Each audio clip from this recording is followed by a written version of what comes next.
everybody, Brock Meyer here. I want to share a couple thoughts with you just to encourage your heart today. This is coming out of the book of Numbers, chapter 13. And it talks about when God sent 12 spies in to spy out the promised land. The leader at the time was Moses, and he's got 12 leaders of the 12 tribes that he takes a leader from each one and sends them out. I don't know about you, but there's been times whenever I've walked into a different territory that I'm not necessarily familiar with the players and feel a little bit intimidated. I remember as a kid rolling up to Taylor University, going to a kids basketball camp and seeing this one kid in particular that was hitting every shot. He was doing skills and drills by himself over on the side. You thought, golly, this kid's another level. Later in the week, we do a one-on-one tournament, and it's me and this guy going back and forth. And I had kind of studied his game all week because I was just honestly impressed. But I also found a couple things that I could exploit in his game, and hopefully that I would have the advantage. And as we went one-on-one back and forth, it was tied, game point, next bucket wins. And would you believe it? I beat him. There was just something that came over me that was so exciting and thrilling that I overcame seemingly this giant in order to get to the next level. Don't get too excited for me, though. In the championship game, I lost. But it was still a fun, exciting moment. And here we see these 12 spies as they go and check out this promised land, and they peek in on this land and they see something that maybe is a little bit more than what they bargained for. They said, yes, it's just like God said. The land is flowing with milk and honey. The place is beautiful. There's all this hope and promise. 2 guys lifted up one cluster of grapes, and they had to put it on their shoulder with a wood rod just to be able to hold that cluster of grapes. We're talking grapes the size of watermelons to carry this stuff out. But they said, we don't think we can take the land because it's just too big. The giants are monsters, and we felt like grasshoppers in our own eyes, and we're sure we look like grasshoppers in theirs. There's a couple things that I think are important whenever we're going after something that just seems like a monster. Maybe it's a conversation that you need to have with your spouse or somebody on your team. Maybe it's the coronavirus and you feel like this thing is just huge. How will I ever overcome this? Maybe it's something in your personal health or in our relationships in your family. We see the first move that Moses does is he takes these 12 spies and he asks great questions. He asks questions. He said, "What's the land like? What's the layout? Does it flow with milk and honey? Are there giants in the land? Can we take them? What's the land? Is it fertile? Is there good agriculture? Is this the move that we want to make?" And I think that's just a ton of wisdom.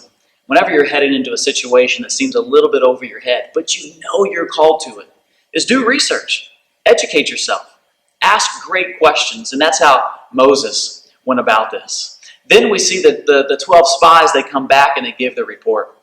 And 10 guys give a negative report. They said, there's no way.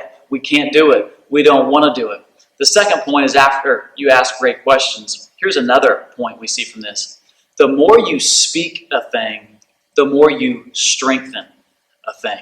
The more you talk about it, just the bigger it gets. You ever tell that fish story? And at first it was, this little 2-pounder, but it really was a 4-pounder.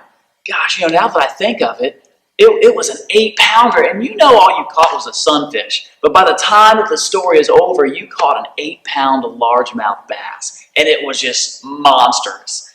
And many times we can create a narrative.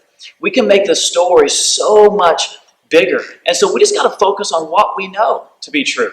Not imagining things outside of what is really happening. What is true? And let's focus in on that and let's speak the truth. Let's make the truth large. Let's make the truth big. The more we speak who I am in front of God, that He's got a purpose and a plan for my life, that He is for me and He is not against me, that God has purpose and passion for my life. I want to speak those things. As a man thinks in his heart, so he is, and out of the abundance of our heart, our mouth should speak. And so who you are really goes back to what's going on inside of your heart, and it should overflow out of your mouth. And while these 10 guys are making this a huge story, there's 2 guys, Joshua and Caleb, and they step in and they silence the whole crowd. And they say, the land is plentiful. And yes, there are giants in the land, but we can take them because God is on our side. Let us therefore be strong and courageous. And you've got to be courageous on the court of crisis. You've got to bring courage.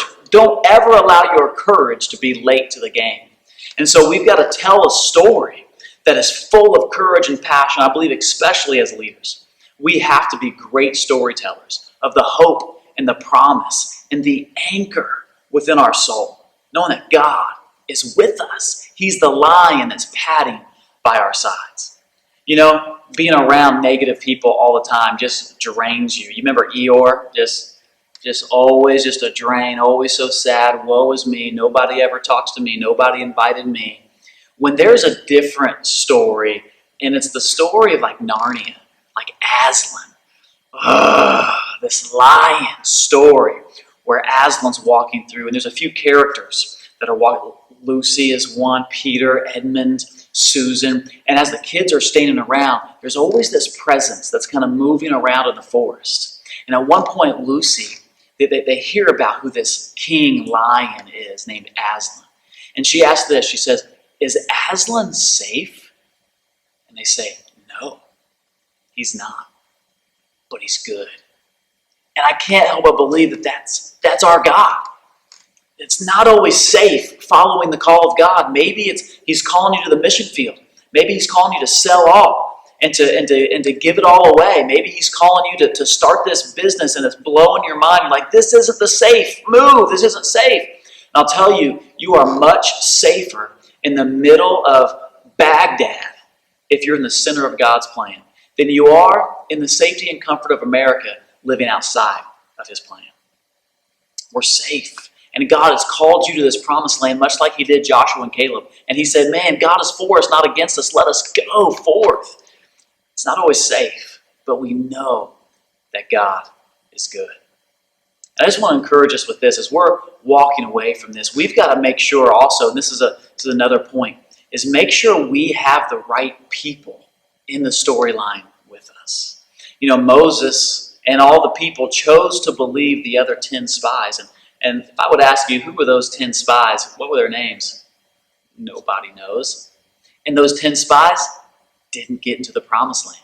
Out of those 12 spies, only 2 of them made it. It was Joshua and Caleb, the 2 that had courage and had a good report about what they saw. And so Moses didn't get into the promised land because he surrounded himself with bad leaders. He didn't have courageous leaders who saw things differently, who had a God-centered lens to be able to see. So I just want to encourage you, man, make sure you got positive, life-giving voices speaking into your life. And positive people are positive people because they choose to be. And we all have the choice on how we want to view certain things. And I would say believe God's report, that God is with us. He walks through it with us. He's good, and he's for us. So let's have courage on the court of crisis. No matter what we go through, we've got what it takes because God is on our side. We'll talk to you again next week.